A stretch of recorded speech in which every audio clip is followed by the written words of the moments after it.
Hey everyone, welcome back to our channel.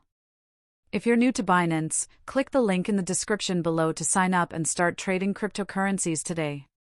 Binance has been making headlines recently with its new features and updates.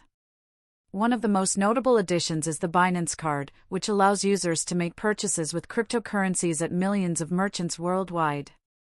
The card supports multiple cryptocurrencies, including Bitcoin, Ethereum, and Binance Coin. Binance has also been expanding its trading pairs, adding new cryptocurrencies and tokens to its platform. Some of the latest additions include list-specific trading pairs, e.g. BTC/USDT, ETH/BUSD, etc. With over 1,000 trading pairs available, Binance offers one of the most extensive selection of cryptocurrencies for trading. Security is a top priority for Binance, and the platform has implemented several measures to protect user funds. These include two-factor authentication, anti-phishing codes, and regular security audits.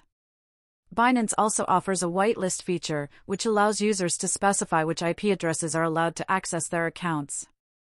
That's a wrap on our Binance update. With its new features, trading pairs, and security measures, Binance remains one of the top cryptocurrency exchanges in the world. If you're interested in learning more about Binance or have any questions, leave a comment below. Don't forget to like, subscribe, and share this video with your friends. Thanks for watching. If you haven't already, click the link in the description to sign up for Binance and start trading today. Leave a like, subscribe, comment, and share this video with your friends. We'll catch you in the next one.